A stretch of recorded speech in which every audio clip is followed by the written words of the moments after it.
Next up, and hopefully she's making her way to the stage, here she is, Julia Herbst. She will tell us about Solar Solutions. And Julia serves as a co-op coordinator in the Gulf Coast of Florida for Solar United Neighbors, a DC-based nonprofit. So Julia, take it away. Thank you. Everyone hear me okay? No? You really got to lean into it. Short, okay, a little closer there? Yeah. Yes. Well, thank you. Entirely possible. Thank you all in the room for all your energy and your vision and your hard work. So I have the easy part of telling the nice sunny stories here after the doom and gloom. And I was a little unsure how to frame this presentation. I'm usually teaching about solar to novices, and now I'm preaching to the choir.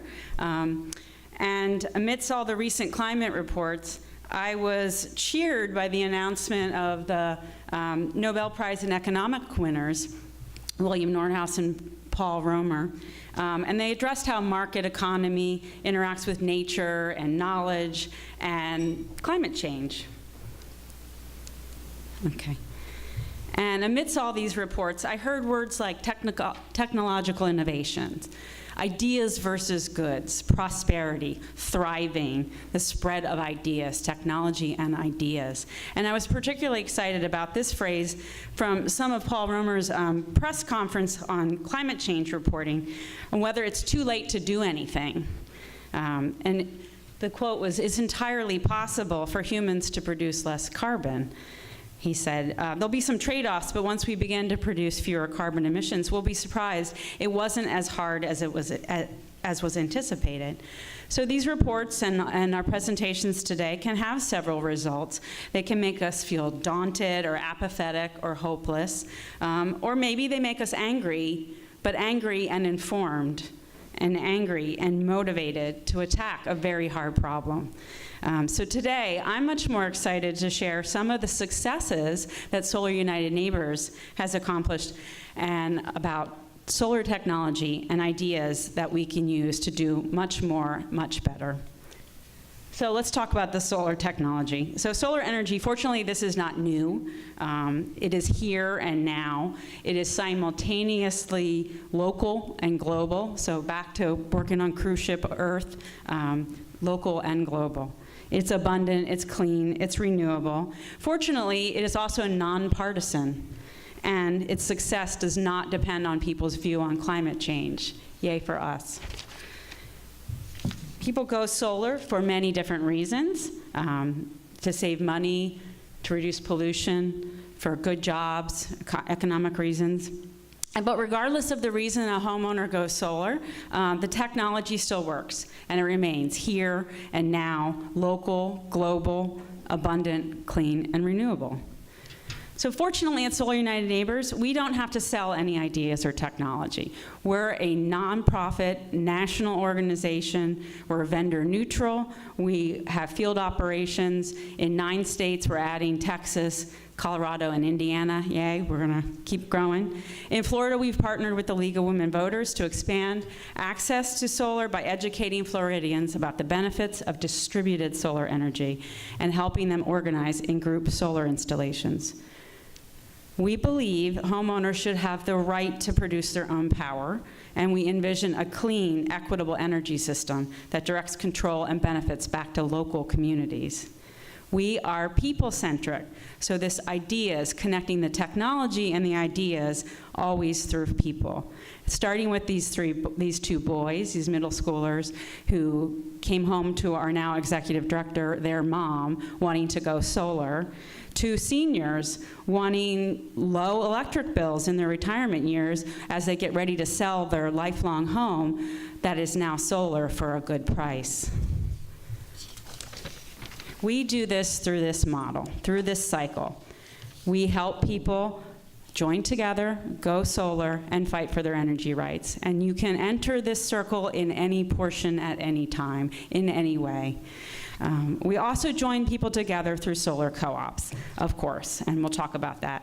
But we also join together through deep and broad volunteer engagement. We join through events like open houses, film screenings, solar happy hours. These are ways you can begin to be a part of the solution that makes our future entirely possible. We join together people through knowledge networks, like our solar listserv, or conferences, or competitions. Our solar online group is a place where novices and experts can have conversations about anything from homeowners insurance to how to clean their panels, and we don't recommend that, to how to get power out of your electric vehicle during a power outage.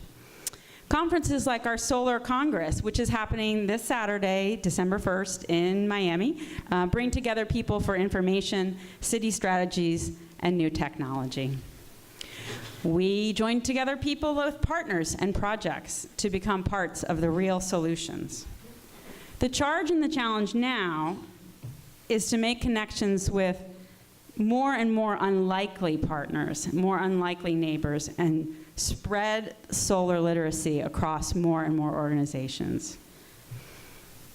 And Solar United Neighbors certainly joins together with cities like St. Pete, Orlando, Gainesville, and certainly Sarasota as a perfect fit for the Ready for 100, for drawdown, for their sustainability goals to meet that renewable zero emission energy targets.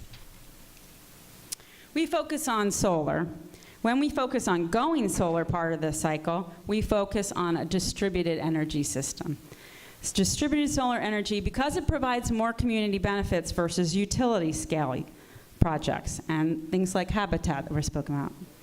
So this approach really focuses on local power and local growth, and in turn, it promotes energy democracy. We help people go solar through co-ops. That's the core of our work. These are groups of neighbors. They go solar together. They involve free public information sessions. They involve local outreach. In the co-op, the group selects a single solar company to install for the group. That leverages their bulk purchasing power and get a discount on a quality system. And the participants then get support from Solar United Neighbors of Florida throughout the process. So we have a lot of big stats in Florida. We've had 40 solar co-ops implemented in Florida since 2015. Over 6,000 homeowners have been educated through our programs. We've installed over 11 megawatts of total capacity. We've created jobs and invested in the community. But locally, let's talk locally. So we've engaged so far in 3 solar co-ops, in Sarasota in 2016, in Manatee in 2018. Sarasota in 2018 is now open and beginning installations. And the stats on that, so far, on those 3 co-ops, we've helped 169 homeowners go solar.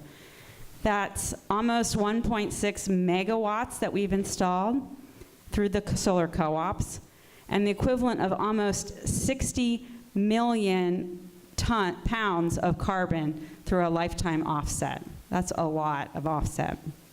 45 jobs created, and over $3 million invested through these solar co-op installations. Here's a map of some of the installations and signed contracts, and we expect that to grow.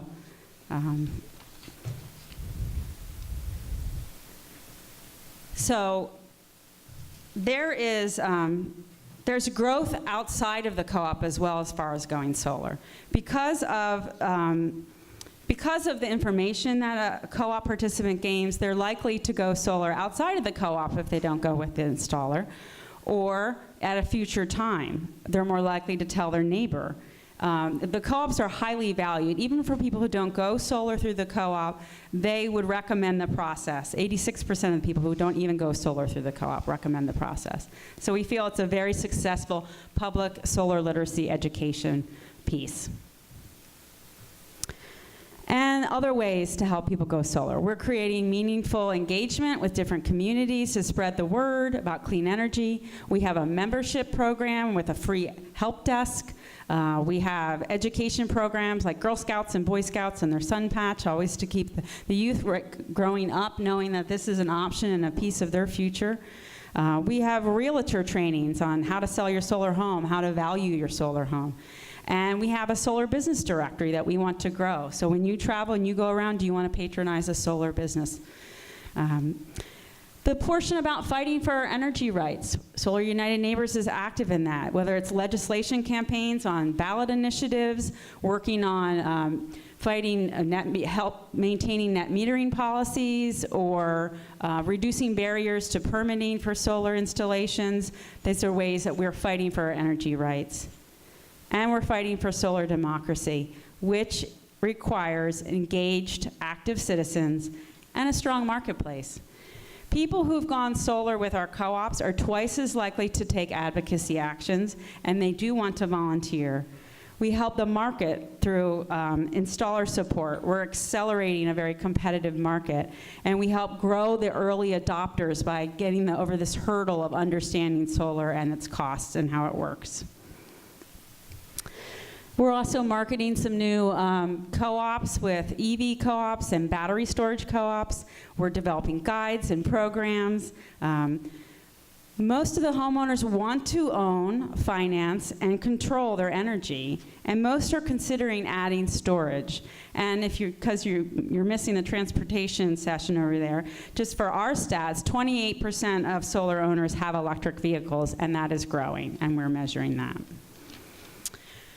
So because clean energy future is entirely possible, let's get busy with this technology and the ideas. It is the flow of history, it is the right direction, it's the economic necessity. So let's be inspired by the ideas, scared by the knowledge, enough to take action, and not so daunting to feel helpless. So thank you very much. Thank you so much, Julia. Please have a seat over here on the side, and we're going to switch over to the questions. So if you all have a question for our panel,